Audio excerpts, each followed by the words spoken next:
these approaches can build a ton of muscle, specifically if you're focused on your nutrition. If you're in that intermediate training stage, there's a lot to grow with here, for sure.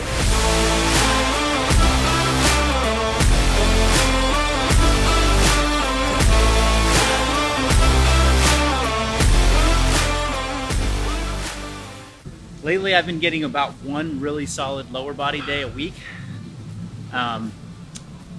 because combined with my mountain bike riding that I'm doing, which is 2 pretty good rides a week, I don't really have I don't have it in me to do 2 big leg days. So I just like to try and get a lot in, and I'm try and not over program today.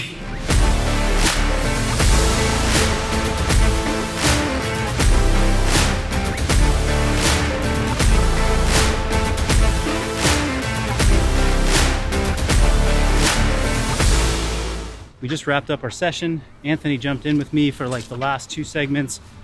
Today was a day where I was eager to get into my lower body, and specifically glutes, hamstrings, so posterior chain bias on the lower body. So some things I think about were get prepped, get warmed up. I didn't really choose to do any range of motion mobility work specifically. What I decided to do was what I call a hot start. It's kind of like aerobic work with focused contractions around the areas that I'm going to be training for the day. So you saw me doing Russian swings, something easy I can get right into.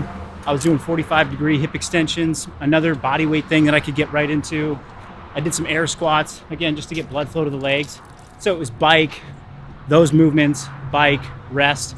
I did 5 rounds of that. And then after my 5 rounds, that was 16 minutes of conditioning and getting the body prepared. So I find on that, I might not be able to go as heavy on my lifting, but I'm also not wasting time on warm-up sets. I can get right into the heavy work, and my working sets on the hip thrust and some of the other movements, they felt really effective. I got right into it. I went pretty heavy on the hip thrust. I did 6 reps every minute on the minute for 10 minutes. So I got 60 reps at whatever the weight is. I added 90 pounds to that machine, so that plus whatever the weight of the machine is, it was highly effective. I got close to failure on my last few sets, which is what we're kind of chasing. It's that really high rate of perceived exertion. I'm only 1 or 2, 3 reps in reserve, and I like to do this kind of density work where I pack a lot into a short time, because it gives me work capacity, gives me this feeling of, not just feeling, but improved overall fitness, cardiorespiratory and fitness, strength, muscle endurance. These are the things that I'm going to want to keep for a long period of time. Yes, I want to hold on to muscle. Sure, I'd love to build muscle, but the reality is that I'm not building that much muscle. I don't really want to go into a big caloric surplus and make eating the focus of my day every day. So maintaining muscle with this type of training is so effective for me. Now, granted, I'm 25 years into training, so in order for me to grow muscle, I need to do things that are really extra. Whereas most of the people that are following this functional bodybuilding style of training, you're in your 3rd, 5th, even 7th year of training. These approaches can build a ton of muscle, specifically if you're focused on your nutrition. If you're in that intermediate training stage, there's a lot to grow with here, for sure.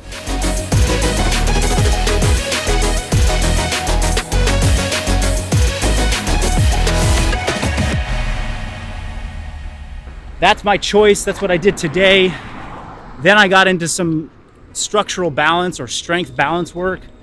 These are movements that were not the highest intensity focus of the day. I like to mix in a variety of different movement planes and different types of exercises that help me to just sort of keep the hips, the hamstrings, and the lower body kind of well-rounded after my focused intensity set of the hip thrust. I did dumbbell RDLs. I did Nordic hamstring curls.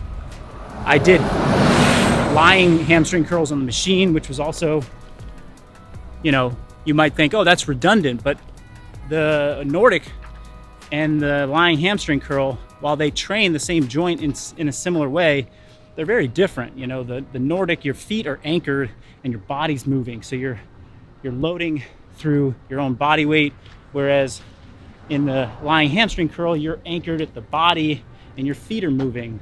It's just a slightly different stimulus. I like the combination of the two back and forth. You could separate them on different days. So I did those 3 exercises. I went deadlift or RDL with the dumbbells, right into Nordics, right into hamstring curls, and then took a longer rest. It's like a big giant set of posterior chain hamstring stuff.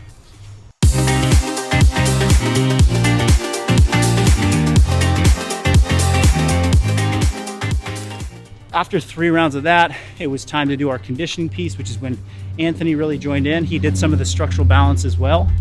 And the conditioning piece was 7 minutes, wall balls and bike, followed immediately by 7 minutes of box jump over and bike. And the repetition scheme was the same. You did every round, you increased the reps by 2. So it started with 2 reps of wall ball, and then you'd bike for 6 cals. Then it was 4 reps of wall ball, bike for 6 cals. 6 reps of wall ball, bike for 6 cals. And you just keep that going up the ladder until you hit the 7-minute mark and you stop. I got through round of 16. Anthony finished the round of 18. He was definitely pushing it a little bit more than I was. We both wall ball at the same rate, but his bike was just much faster because, I don't know, he's just faster than me. And I was just juiced from those hip thrusts. But then the box jump over came around. I'm a little bit more nimble on the box than Anthony, so I got through 18 rounds there. He got through, I think, the round of 16, and then that was it. And it was very sweaty in there. My headband, people ask me about these headbands all the time. This is Erase Athletics is the brand. This thing is completely saturated with water. If I took it off right now, it would just wring out with all manner of sweat. I'm gonna keep it in because if I take it off, my hair gets all funky. So I'll leave it in for now, but and then just doing 2 laps around the building for a cool down, get a little bit of sunshine whenever possible. You know, we're entering into middle of August here. We got maybe 2 more good months of this sun exposure, and then we'll be into those late autumn and winter months when the sun's not optimal. So soak it in as best I can. Thanks for joining. Hope you got something out of that training session. If you got any questions, you know what to do. Drop them in the comments.